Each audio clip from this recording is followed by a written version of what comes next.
ओम श्री परमात्मने नमः। श्रीमद्भगवद्गीता अथ प्रथमोऽध्यायः। धृतराष्ट्र उवाच धर्मक्षेत्रे कुरुक्षेत्रे संवेतायुयुत्सवः मामकाः पांडवाश्चैव किं कुर्वत संजय। धृतराष्ट्र बोले, हे संजय, धर्म भूमि कुरुक्षेत्र में एकत्रित युद्ध की इच्छा वाले मेरे और पांडु के पुत्रों ने क्या किया। संजय उवाच दृष्ट्वा तु पांडवानीकं व्यूढ़ं दुर्योधनस्तदा आचार्यमुपसंगम्य राजा वचनं ब्रवीत। संजय बोले, उस समय राजा दुर्योधन ने व्यूह रचना युक्त पांडवों की सेना को देखकर और द्रोणाचार्य के पास जाकर यह वचन कहा। पश्यतां पाण्डुपुत्राणामाचार्य महतीं च मूं व्यूढ़ां द्रुपदपुत्रेण तव शिष्येण धीमता। हे आचार्य, आपके बुद्धिमान शिष्य द्रुपद पुत्र धृष्टद्युम्न द्वारा व्यूहाकार खड़ी की हुई पांडुपुत्रों की इस बड़ी भारी सेना को देखिए। अत्र शूरा महेश्वासा भीमार्जुन समायुधे युयुधानो विराटश्च द्रुपदश्च महारथा दृष्टकेतुश्चेकितानः काशीराजश्च वीर्यवान् पुरजित कुन्तिभोजश्च शैब्यश्च नरपुङ्गवः युधामन्युश्च विक्रान्त उत्तमौजाश्च वीर्यवान् सौभद्रो द्रौपदेयाश्च सर्व एव महारथा। इस सेना में बड़े बड़े धनुषों वाले तथा युद्ध में भीम और अर्जुन के समान सूरवीर सात्यकी और विराट तथा महारथी राजा द्रुपद, धृष्टकेतु और चेकितान तथा बलवान काशीराज, पुरुजित, कुंतीभोज और मनुष्यों में श्रेष्ठ शैब्य, पराक्रमी युधामन्यु तथा बलवान उत्तमौजा, सुभद्रा पुत्र अभिमन्यु एवं द्रौपदी के पांचों पुत्र, ये सभी महारथी हैं। अस्माकं तु विशिष्टा ये तान्निबोध द्विजोत्तम नायकामं सैन्यस्य संज्ञार्थं तान् ब्रवीमिते। हे ब्राह्मण श्रेष्ठ, अपने पक्ष में जो भी प्रधान हैं उनको आप समझ लीजिए। आपकी जानकारी के लिए मेरी सेना के जो सेनापति हैं उनको बतलाता हूँ। भवान भीष्मश्च कर्णश्च कृपश्च समितञ्जया अश्वत्थामा विकर्णश्च सौमदत्तिस्तथैव च। आप द्रोणाचार्य और पितामह भीष्म तथा कर्ण और संग्राम विजयी कृपाचार्य तथा वैसे ही अश्वत्थामा, विकर्ण और सोमदत्त का पुत्र भूरिश्रवा, अन्ये च बहवा शूरा मदर्थे त्यक्त जीविता नाना शस्त्र प्रहरणा सर्वे युद्ध विशारदा। और भी मेरे लिए जीवन की आशा त्याग देने वाले बहुत से सूरवीर अनेक प्रकार के शस्त्रास्त्रों से सुसज्जित और सबके सब युद्ध में चतुर हैं। अपर्याप्तं तदस्माकं बलं भीष्माभिरक्षितं पर्याप्तं तिदमेतेषां बलं भीमाभिरक्षितं। भीष्म पितामह द्वारा रक्षित हमारी वह सेना सब प्रकार से अजेय है और भीम द्वारा रक्षित इन लोगों की यह सेना जीतने में सुगम है। अयनेषु च सर्वेषु यथा भागं वस्थिताः भीष्ममेवाभिरक्षन्तु भवन्तः सर्व एव ही। इसलिए सब मोर्चों पर अपनी अपनी जगह स्थित रहते हुए आप लोग सभी निसंदेह भीष्म पितामह की ही सब ओर से रक्षा करें। तस्य संजनयन हर्षं कुरु वृद्धा पितामह सिंहनादं विनद्योच्चै शंखं दद्मौ प्रतापवान। कौरवों में वृद्ध बड़े प्रतापी पितामह भीष्म ने उस दुर्योधन के हृदय में हर्ष उत्पन्न करते हुए उच्च स्वर से सिंह की दहाड़ के समान गरज कर शंख बजाया।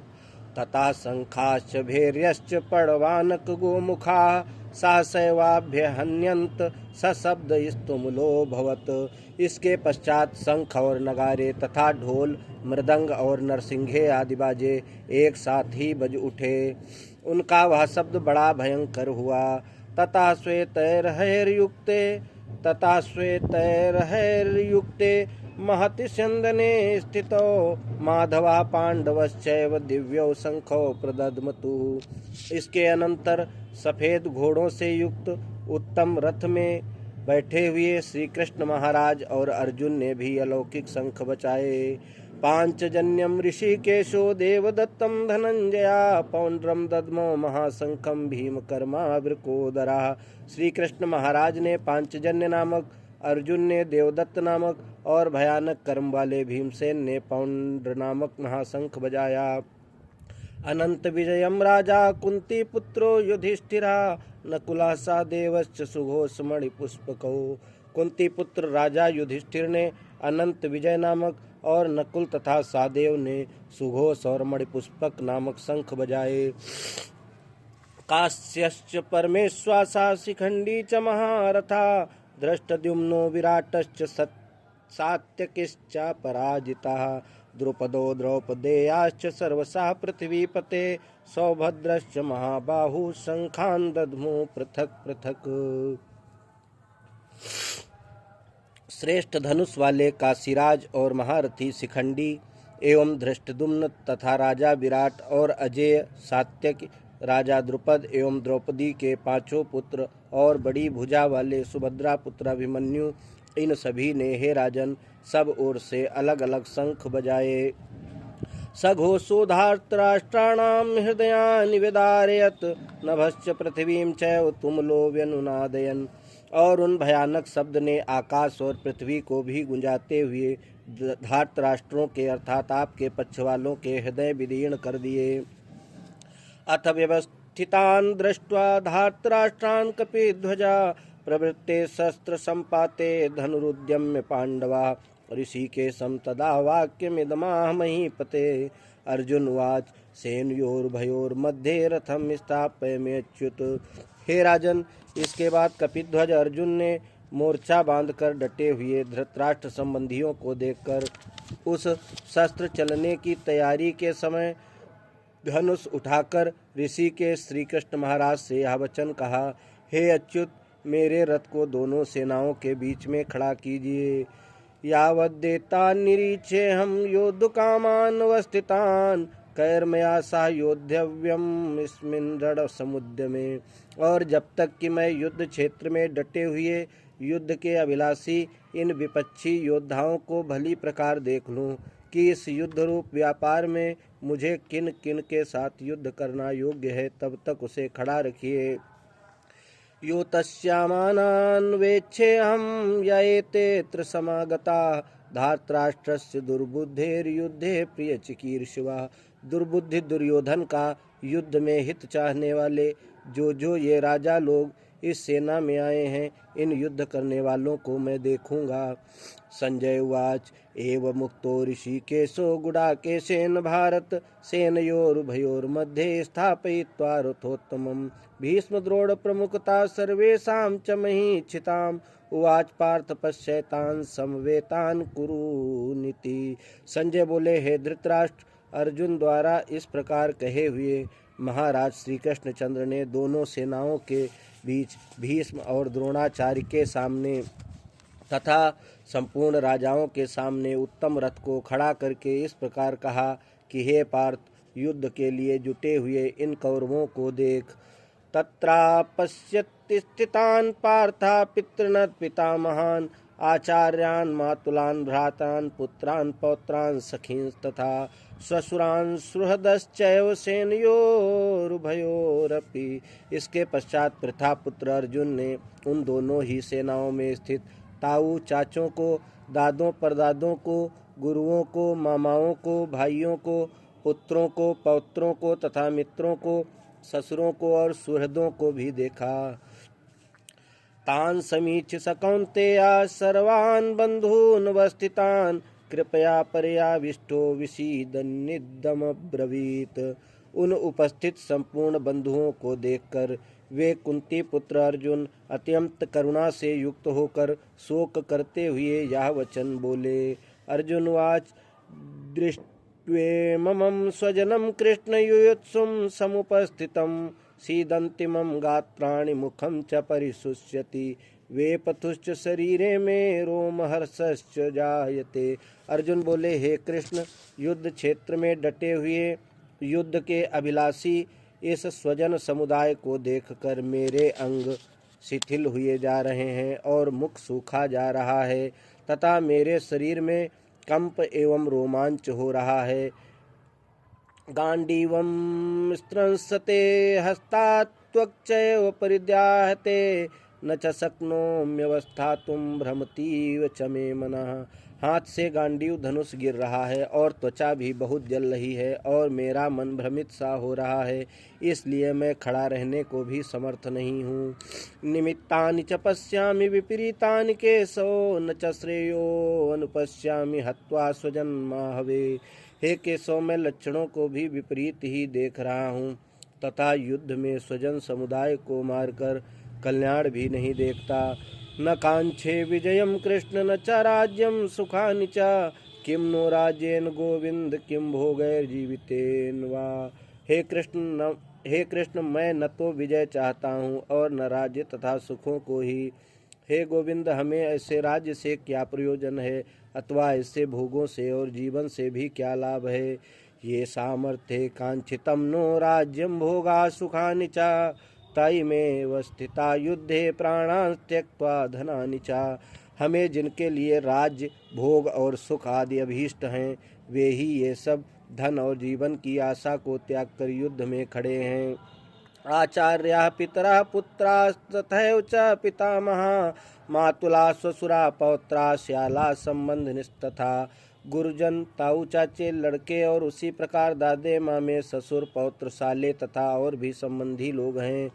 एतान् हन्तुमिच्छामि घ्नतोऽपि मधुसूदन अपि त्रैलोक्य राज्यस्य हेतोः किं नु मही कृते। हे मधुसूदन, मुझे मारने पर भी अथवा तीनों लोकों के राज्य के लिए भी मैं इन सबको मारना नहीं चाहता, फिर पृथ्वी के लिए तो कहना ही क्या है। निहत्य धातराष्ट्रान्नः का प्रीति स्यात् जनार्दन पापमेवाश्रयेदस्मान् हत्वैतानाततायिना।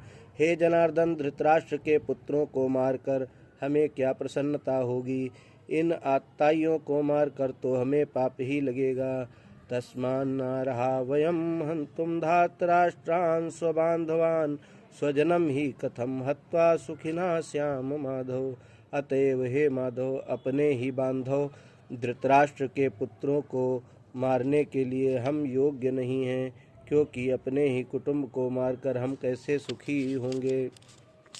यद्यपि तेन पश्यन्ति लोभोपहत चेतसा कुलक्षय कृतं दोषं मित्रद्रोहे च पातकम् कथं न गेयमस्माभिः पापादस्मान्निवर्तितुं कुलक्षय कृतं दोषं प्रपश्यद्भिर्जनार्दन। यद्यपि लोभ से भ्रष्ट चित्त हुए ये लोग कुल के नाश से उत्पन्न दोष को और मित्रों से विरोध करने में पाप को नहीं देखते, तो भी हे जनार्दन, कुल के नाश से उत्पन्न दोष को जानने वाले हम लोगों को इस पाप से हटने के लिए क्यों नहीं विचार करना चाहिए। कुल क्षये प्रणश्यन्ति कुल धर्मा सनातना धर्मे नष्टे कुलम कृतस्नमधर्मोऽभिभवत्युत। कुल के नाश से सनातन कुल धर्म नष्ट हो जाते हैं। धर्म के नाश हो जाने पर संपूर्ण कुल में पाप भी बहुत फैल जाता है। अधर्माभिभवात् कृष्ण प्रदुष्यन्ति कुल स्त्रिया स्त्री सुदुष्टा सुवार्ष्णे जायते वर्ण संकरा।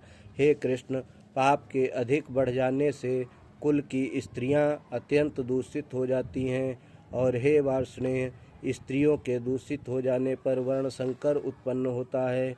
संकरो नरकाययो कुलघ्नानां कुलस्य च पतन्ति पितरो ह्योषां लुप्त पिंडोदक क्रिया। वर्ण संकर कुलघातियों को और कुल को नरक में ले जाने के लिए ही होता है।